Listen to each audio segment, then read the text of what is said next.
ప్రభువు మీతో ఉందురుగాక.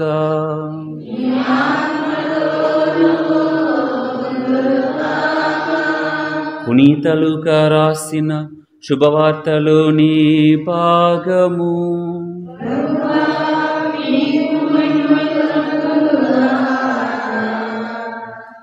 పునీత లూకా రాసిన శుభవార్త 11వ అధ్యాయము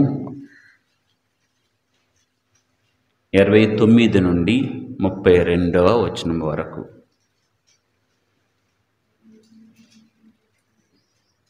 ఆ కాలములో ప్రజలు అనేకులు అచ్చట చేరగా యేసు ఇట్లు చెప్పనారంభించెను.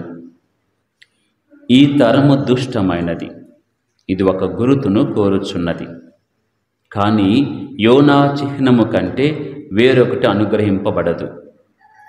ఏలయనా నినేవే వాసులకు యోనా చిహ్నమైనట్లే ఈ తరమునకు మనుష్య కుమారుడు చిహ్నము అగును.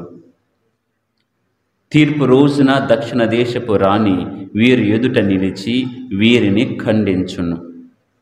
ఏలయనా ఆమె సొలొమోను విజ్ఞాన వాక్కులు వినుటకై దిగంతముల నుండి వచ్చెను. ఇదిగో ఆ సొలొమోను కంటే అధికుడు ఇచ్చట ఉన్నాడు. నినేవే పౌరులు యోనా ప్రవక్త ప్రవచనములను ఆలకించి హృదయ పరివర్తనము చెందిరి. కనుక తీర్పు రోజున వారు వీరి ఎదుట నిలిచి వీరిని ఖండింతురు. ఇదిగో యోనా కంటే గొప్పవాడు ఒకడు ఇచ్చట ఉన్నాడు. ఇది క్రీస్తు సువిశేషము.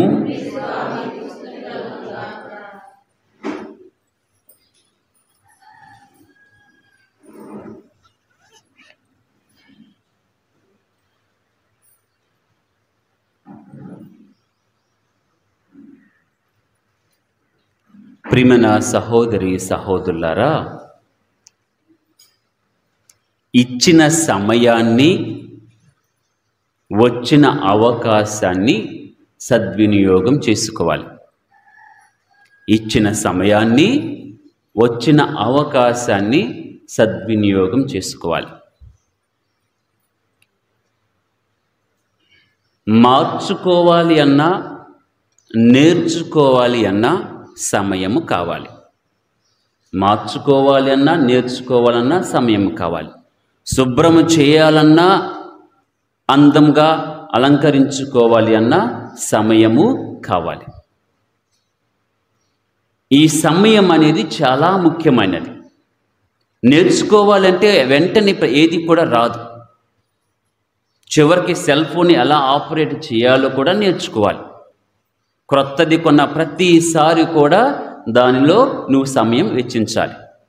వంట వండాలి అన్నా నీకు సమయం కావాలి, నేర్చుకోవాలి.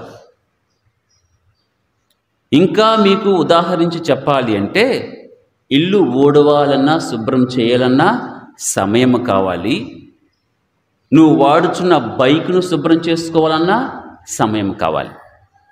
సమయం ఇవ్వకుండా ఏది కూడా నువ్వు నేర్చుకోలేవు, మార్చుకోలేవు, శుద్ధి కావించబడలేవు. సమయం చాలా ముఖ్యమైనది. అదేవిధంగా అవకాశం ఉన్నది. అవకాశాలు ప్రతిసారి కూడా రావు. వచ్చిన అవకాశాన్ని సద్వినియోగం చేసుకోవాలి అంటారు. అది ప్రతిసారి వచ్చేది కాదు. ప్రియమైన సహోదరి సహోదరులారా, నేటి మొదటి పట్టణములో యావే దేవుడు చేస్తున్న పని అదే. ఆ నినేవే ప్రజలకు దేవుడు సమయాన్ని, అవకాశాన్ని ఇస్తూ ఉన్నాడు. వారి పాపములు ఏమిటో తెలియదు, వారి కొలమానం ఏమిటో తెలియదు, ఎన్ని పాపాలు చేశారో తెలియదు. కానీ దేవుడు ఒక చివరి అవకాశాన్ని ఇస్తూ ఉన్నాడు. వాళ్ళు గనక మారకపోతే, మారు మనసు పొందకపోతే సోదోమ గ్రామములాగా పట్టణము వలె, గ్రోమోర పట్టణం వలె నాశనము చేయటానికి ప్రభు సిద్ధముగా ఉన్నాడు. కానీ చివరి అవకాశాన్ని ఇస్తూ ఉన్నాడు. చివరి అవకాశాన్ని ఇస్తూ యోనా ప్రవక్తను పంపించి, నీవు వెళ్ళి వారికి బోధించు, వారికి హృదయ పరివర్తన గురించి హెచ్చరించు, వారు మారుతారేమో చూద్దాం. ప్రియమైన సహోదరి సహోదరులారా, దేవుడు అవకాశం ఇచ్చేవాడు, సమయాన్ని ఇచ్చేవాడు. నువ్వు పాపము చేసిన వెంటనే శిక్షించేవాడు కాదు. ఆ లెక్క ప్రకారం అయితే మనలో ఎవ్వరం కూడా ఈరోజు బ్రతికి ఉండం. పాపం చేసిన ప్రతిసారి కూడా ఆయన మన మీద శిక్ష విధించకుండా అవకాశాన్ని ఇస్తూ ఉంటాడు. మారుతాడేమో మారు మనసు పొందుతాడేమో అని సమయాన్ని ఇచ్చేవాడు దేవుడు, అవకాశాన్ని కల్పించేవాడు దేవుడు. ఎందుకంటే పేతురు గారు ఒక మాట అంటారు, మన దేవుడు ఎవరు కూడా శిక్షింపబడాలి, నాశనము కావాలని కోరుకునేవాడు మన దేవుడు కాదు. ఎంత పాపాత్ముల అయినా మారు మనసు పొందాలి, దేవుని కృపకు దగ్గరగా ఉండాలి, కృపను అనుభవించాలని కోరుకునే వ్యక్తే మన దేవుడు అని పేతురు గారు అంటారు. పేతురు గారు రాసిన లేఖ మొదటి లేఖలో 2వ లేఖ 3వ అధ్యాయం 9వ వచనం. పేతురు గారు రాసిన 2వ లేఖ 3వ అధ్యాయం 9వ వచనం చదవండి. కొందరు వాదించున్నట్లు ప్రభువు తన వాగ్దానం నెరవేర్చుటయందు ఆలస్యము చేయడు, అంతేకాక మీతో ఎంతయో ఓపికగా ఉండును, ఎలయనా ఎవరును నాశనము కావాలని ఆయన కోరడు. Praise the Lord, praise the Lord. ఆయన ఎంతో ఓర్పుగా ఉండేవాడు. రెండోది, ఎవరు కూడా నాశనము కావాలని ఆయన కోరుకోడు. నీకు సమయం ఇస్తాడు దేవుడు, అవకాశాన్ని కల్పిస్తాడు దేవుడు. అందుకని ఈరోజు నినేవే ప్రజల పట్ల దేవుడు చూపే ఆ ప్రేమను చూద్దాం. దేవుడు తన కృపను చూపిస్తూ ఓర్పుతో వారి వద్దకు ప్రవక్తను పంపిస్తూ ఉన్నాడు. నువ్వు వెళ్ళి చెప్పవా, ప్రసంగించవా? ఆలకిస్తారేమో, మానుకుంటారేమో, మార్చుకుంటారేమో, ఒక అవకాశం ఇద్దామని చెప్పేసి ఇష్టం లేకపోయినా ఆ యోనాను పంపిస్తూ ఉన్నాడు. ప్రియమైన సహోదరి సహోదరులారా, మనకు కూడా దేవుడు అవకాశాలు ఇస్తాడు. నీకు తెలుసు, వాకిలి శుభ్రం చేసుకోవాలంటే 2 నిమిషాలు అయిపోతుంది. గబగబా చీపురు పట్టుకుంటా ఊడ్చేస్తావు, అయిపోతుంది. అదే బైక్ శుభ్రం చేయాలంటే చాలా సమయం పడుతుంది. అదేవిధంగా ఇల్లు మొత్తం శుభ్రం చేయాలంటే ఇంకా సమయం అవుతుంది. కానీ అంత ఓపికతో ఉంటాడు. 2 నిమిషాలు కాదు, ఒకరోజు కాదు, సంవత్సరం అంతా కూడా నీ కోసం వేచి ఉండే దేవుడు మన దేవుడు. అందరికీ అవకాశాన్ని ఇస్తాడు, అవకాశం ఇచ్చి చూస్తాడు కూడా. దాని గురించే దర్శన గ్రంథము 2వ అధ్యాయం 21వ వచనంలో రాయబడి ఉన్నది. దర్శన గ్రంథము 2వ అధ్యాయం 21వ వచనం.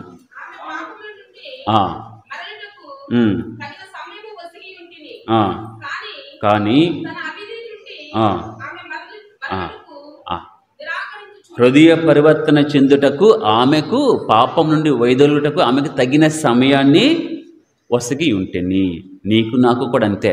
నీ పాపం నుండి నువ్వు వైదొలగటానికి, నువ్వు నడిచే మార్గం నుండి వేరొక మార్గం రావటానికి నీకు తగిన సమయాన్ని దేవుడు ఇస్తాడు, ఇస్తూనే ఉన్నాడు. అది గమనించాలి. ఇక 2వ వచనముగా ప్రియమైన సహోదరి సహోదరులారా, 3వ అధ్యాయం 19వ వచనం. దర్శన గ్రంథం 3వ అధ్యాయం 19వ వచనం. నేను ప్రేమించు వారినందరినీ గద్దించుచుందును, శిక్షించుచుందును, కనుక హృదయపూర్వకముగా పాపముల నుండి విముఖుడవు కమ్ము. ప్రియమైన సహోదరి సహోదరులారా, ఒకటి అవకాశాన్ని ఇస్తూ ఉంటాడు దేవుడు, రెండవది గద్దిస్తూ ఉంటాడు మరియు శిక్షిస్తూ ఉంటాడు. ఎందుకు? తను మిమ్ములను ప్రేమిస్తున్నాడు కాబట్టి. నేను ప్రేమించు వారిని గద్దించుదును, శిక్షించుదును. ఎందుకనా? వారు హృదయ పరివర్తనం చెంది పాపముల నుండి విముక్తులు కావాలి. ఇది దేవుని యొక్క ఆశ. నీకు సమయాన్ని ఇస్తూ ఉన్నాడు, అవకాశాన్ని ఇస్తూ ఉన్నాడు, సద్వినియోగము చేసుకోవాలి. ప్రియమైన సహోదరి సహోదరులారా, ఈ తపస్సు కాలం అనేది దేవుడు మనకి ఇస్తున్న సమయం. 40 దినాల పాటు దేవుడు మనకిస్తున్నటువంటి అవకాశం. మనము దాని కనుక ఉపయోగించుకోకపోతే దేవుడు అంటున్నాడు, దక్షిణ దేశపు రాణి వస్తుంది, మనకు వ్యతిరేకముగా తీర్పునిస్తుంది. నీ ఇచ్చిన అవకాశాన్ని 40 దినాల పాటు నువ్వు పొందిన దీక్షకును నువ్వు పాటించకపోతే నిన్నేవే ప్రజలు వస్తారు, వెంటనే నీకు వ్యతిరేకంగా సాక్ష్యం పలుకుతారు. అదే సువార్తలో వింటూ ఉన్నాం. యోనా ప్రవక్త ఒకరోజు నడిచి వెళ్ళారంట ఆ ఊరిలో, ఆ పట్టణంలో. ఆ పట్టణం ఈ దరి నుంచి ఆ దరికి వెళ్ళాలంటే 3 రోజుల పాటు నడవాలట. అంటే అది ఎంత పెద్దదో చూడండి. రోజుకు 10 కిలోమీటర్లు నడిచే వాళ్ళు ఉన్నారు ఆ రోజుల్లో. అంటే దాదాపుగా 30 కిలోమీటర్లు నడవాలి. ఆయన ఒక రోజు నడిచి వాక్యాన్ని బోధించాడు. ఏమి బోధించాడో తెలియదు, ఎలా ఖండించాడో తెలియదు, ఎంతసేపు ప్రసంగాలు చెప్పాడో తెలియదు, ఏవేవి క్రియలు సూచించాడో తెలియదు. ఒకటే ఒకటి అన్నాడు, ఇదిగో మీరు శిక్ష నుంచి తప్పుకోవాలంటే మారు మనసు పొందండి. ఒకే ఒక మాట అక్కడ రాయబడి ఉంది. కానీ వెంటనే వారు గోనెపట్ట ధరించి ఉపవాసం చేసి అందరూ కూడా నేల మీద కూర్చుండి ఉపవాసం చేసి ప్రార్థన చేశారు, అయ్యా మమ్మ కరుణించు అని. చివరికి పశువులు కూడా ఏమి తినలేదట. ఒక మాటే కదా, ఒక చిన్న ప్రసంగమే కదా, అవకాశం ఇచ్చాడు దేవుడు అని గ్రహించారు వాళ్ళు. అవకాశం ఇచ్చాడు, మారు మనసు పొందాలి, ఇదే సమయం అనుకొని మారు మనసు పొందారు. చివర్లో రాయబడి ఉంటుంది, దేవుడు తన యొక్క కోపమును తగ్గించుకొని ముందట చెప్పిన శిక్షను ఇక శిక్షింపకుండా ఉండెను. ప్రియమైన సహోదరి సహోదరులారా, నీవు నిన్ను చేయవలసిన పని అదే. వచ్చిన అవకాశాన్ని, ఇచ్చిన సమయాన్ని సద్వినియోగం చేసుకోవాలి. ఈ 40 దినాలు నీకు కృపాకాలముగా ఇవ్వబడింది. నినేవే ప్రజల వల్లే ఉపవాసం చేస్తావా, గోనెపట్ట ధరిస్తావా, ఏమైనా చేయగనక దేవుని కృపను నువ్వు పొందకపోతే ఈ సమయం వృధా అవుతుంది. నువ్వు చేసే ఉపవాసం వృధా అవుతుంది. నువ్వు ధరించిన జపమాల కండువకు విలువ లేదు. కాబట్టి చాలా జాగ్రత్తగా ఉండాలి. ఇదే నా చివరి అవకాశం అనుకోవాలి. మొదట్లో చెప్పాను, నినేవే ప్రజల పాపం ఎటువంటిదో తెలియదు, ఎన్ని పాపాలు చేశారో తెలియదు, దేవుడి యొక్క కొలమానాన్ని దాటిపోయారు వాళ్ళు, చివరి అవకాశంగా చూస్తూ ఉన్నాడు. మనం చేసిన పాపాలు ఏమిటో మనకు తెలియదు, మర్చిపోతూ ఉంటాం. దేవుని కొలమానం ప్రకారం మనం ఎంత దూరం వెళ్ళామో తెలియదు. ఇప్పుడు దాకా వేచి ఉన్నాడేమో, చివరి అవకాశము, చివరి తపస్సు కాలం అని మనలో చాలామందికి ఉందేమో తెలియదు. ఈ తపస్సు కాలం దాటిపోతే శిక్షాకాలం వస్తుందేమో తెలియదు. అందుకని చాలా జాగ్రత్తగా ఉండాలి. 40 దినాలు సద్వినియోగం చేసుకోవాలి. ప్రియమైన సహోదరి సహోదరులారా, ముగింపుగా చిన్న ఉదాహరణ. దిక్చూసి అని ఒకటి ఉంటుంది, దిక్కులను చూపించే యంత్రం. దిక్కులను చూపించే యంత్రం మరి ముఖ్యంగా పడవ ప్రయాణంలో ఉన్నవారికి అది చాలా ఉపయోగకరంగా ఉంటుంది. చిన్న దిక్చూసి, దాన్ని పట్టుకొని ఇలా నడుస్తూ ఉంటే ఏ దిక్కున వెళ్తున్నావో అది మంచిదా కాదని చెప్తుంది. అది నువ్వు కావాల్సిన దారిని వెళ్తున్నావా లేదా అని. ఇంకా మీకు ఉదాహరణ చెప్పాలంటే ప్రతి ఒక్కరి చేతిలో సెల్ ఫోన్ ఉన్నది. అందరూ కూడా గూగుల్ మ్యాప్స్ ఉపయోగిస్తారు. దాన్ని కనుక ఆన్ చేసి మనం కొట్టుకొని వెళ్తూ ఉంటే మనం ఏ దిక్కులో వెళ్తున్నామో మన గమ్యం ఏమిటో చూపిస్తుంది. దారి తప్పితే వెంటనే వేరొక రైట్ లెఫ్ట్ తీసుకుని మరలా వెనక్కి వచ్చి ప్రక్కకు వచ్చే అని దారి చూపిస్తుంది. క్రైస్తవులైన మనకు, విశ్వాసులకు దిక్చూసి ఏమిటో చెప్పనా, మన చేతుల్లో ఉండే ఈ బైబిల్.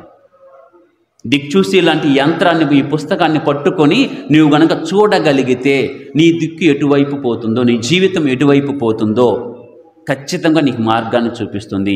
ఇక్కడ ఉంటాయి అన్ని కూడా నీ దిక్కులు, మార్గాలు నీకు కూడా ఇందులో రాయబడి ఉంటుంది. దీని ప్రకారం ఉన్నామా లేదా అని బైబిలే మనకి చూపిస్తుంది. కాబట్టి ప్రియమైన సహోదరి సహోదరులారా, వాక్యాన్ని ఆలకించి మారు మనసు పొంది శిక్షణ తప్పించుకున్నవారు ఆ యొక్క నినివే ప్రజలు. ఇదే వాక్యాన్ని ఆలకించి మనం మారు మనసు పొందగలిగితే ఖచ్చితంగా దేవుడు శిక్షను తొలగించి తన కృపలను మనపై కురిపింపచేస్తాడు. కావున వచ్చిన ఈ అవకాశాన్ని, ఇచ్చిన సమయాన్ని సద్వినియోగం చేసుకోవడానికి ప్రయత్నం చేద్దాం. దేవుడు మనకు సహాయం చేయునుగాక.